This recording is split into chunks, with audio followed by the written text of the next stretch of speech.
beef dish, Krithāraki.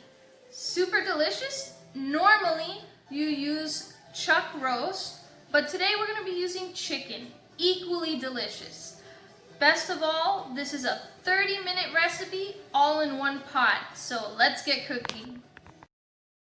So this is not required, but it is highly recommended that you use a flat-edged wooden spatula to stir your orzo. This comes in really handy to keep the orzo from sticking to the bottom of your pot and burning.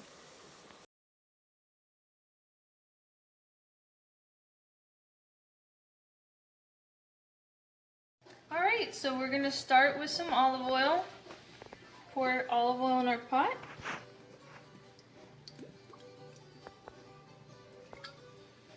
And we're going to put the heat on high at first. Once it gets hot, then we'll throw in our onions. So now the oil's hot, we're going to put in our onions.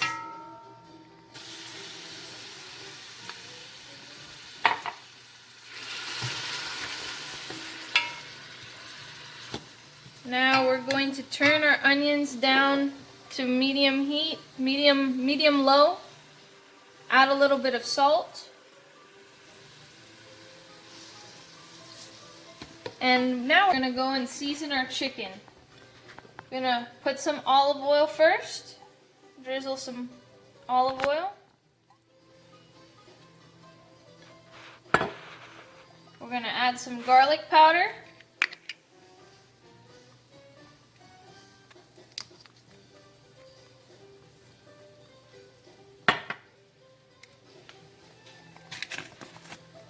I'm going to put some onion powder.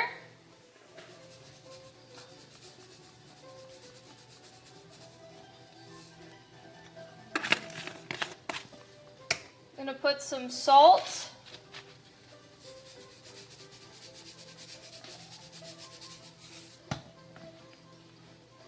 And some black pepper.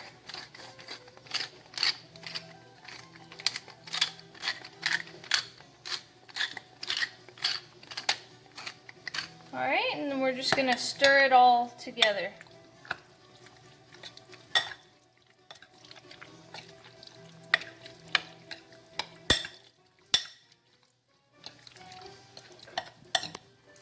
Alrighty.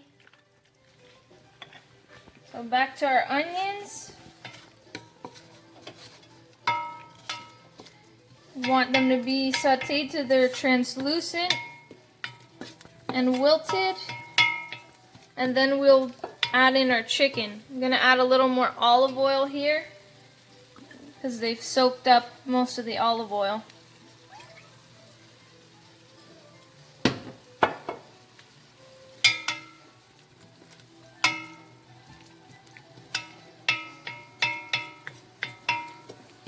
Alright. Smells so good.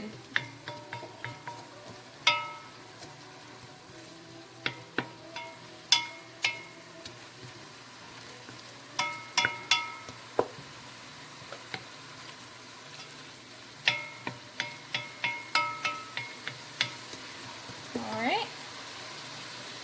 I think we're just about ready to add in our chicken. Alright. Just pour in our chicken.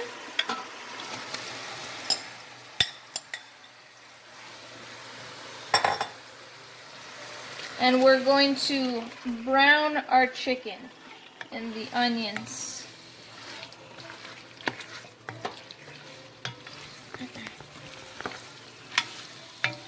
This is one of my favorite Greek recipes. I have to say it's my second after pasticcio. Maybe one of these days I'll do that recipe for you guys. This is a comfort food. If you ever make this for anyone and they've never tried it before, they would think you spent all day making this. That it's that good.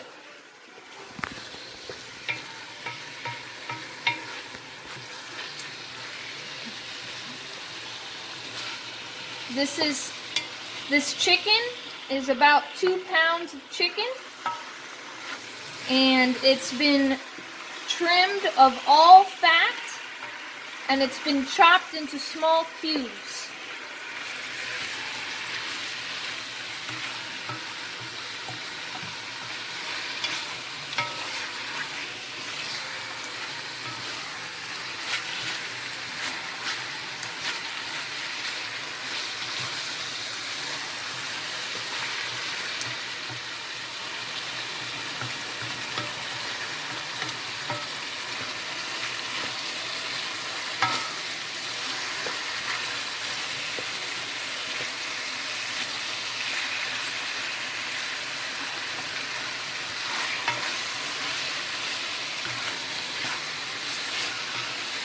So you see, it's almost brown. There's still quite a few pink pieces.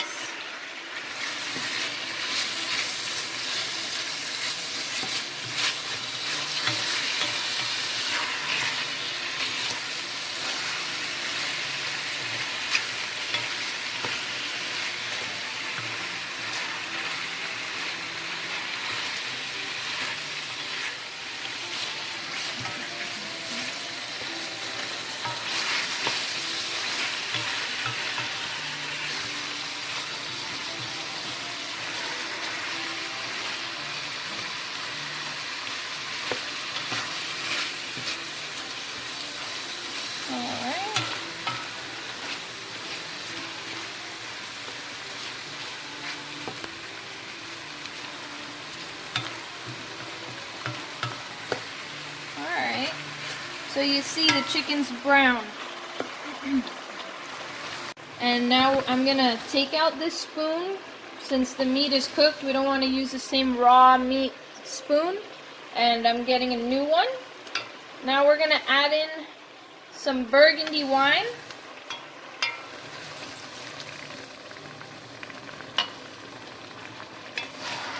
Stir that in there. I like to add a little burgundy now to give flavor to the chicken.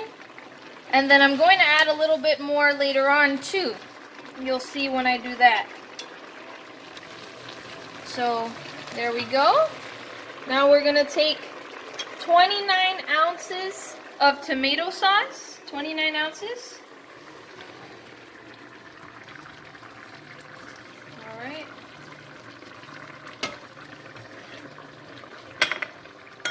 We're gonna take this, I poured some water in this container to swish out whatever sauce was left in here. And we're gonna pour it into here, remove every inch of sauce on there. Nothing goes wasted. Swish it around. There we go. I'll mix that in. And now we got like a half a stick of butter. I'm gonna put that in. And we've got a little pinch of sugar. Old Italian secret my grandmother told me that cuts the acidity of the tomato sauce.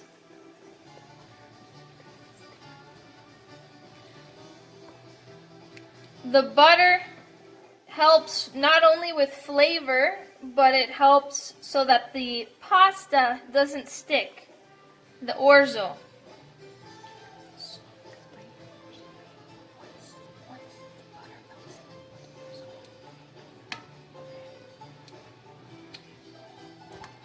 So once the butter's melted, we're going to pour in our orzo. We've got 2 cups of orzo. This is orzo right here. This is a small little pasta. It's in the shape of rice, but it's a pasta. So we're going to pour that in there. 2 cups. And here is the labor of love part.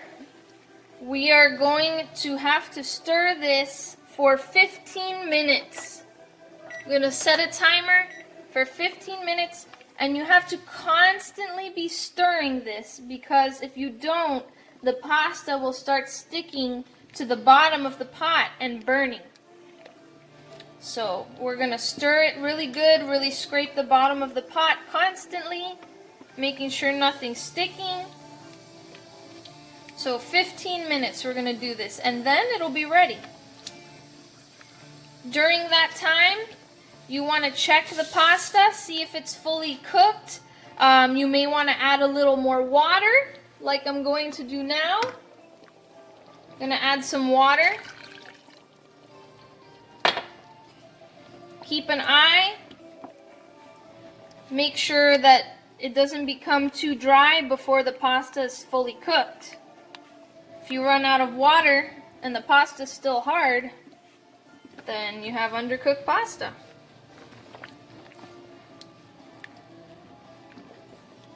So, this is my yayakias recipe. It's super, super delicious.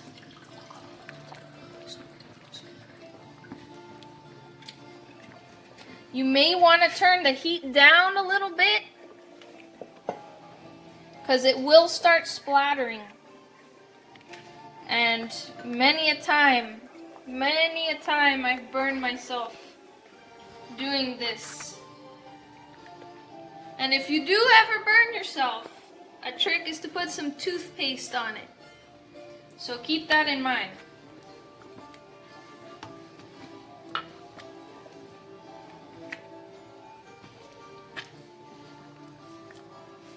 I think I'm going to add a little bit more burgundy wine, about 2 tablespoons more.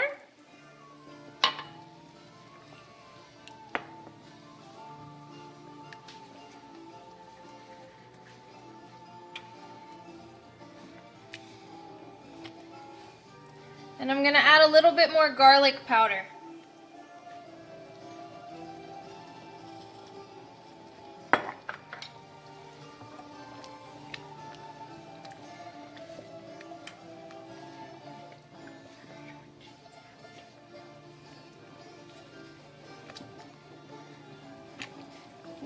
When this is finished, when you have it set on your plate, what I like to do is I like to put some Parmesan cheese on it. It tastes really good. And you can even add more garlic powder to it. And depending on your taste, if you like more of a strong garlic flavor. So,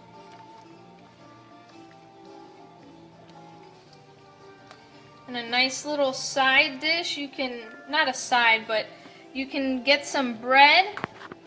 And you can melt some butter and dip the bread slices in the butter and sprinkle some paprika. And then you can either bake it in the oven or use a panini press. And it's so good, so delicious. Some nice, quick, easy garlic bread to go with this.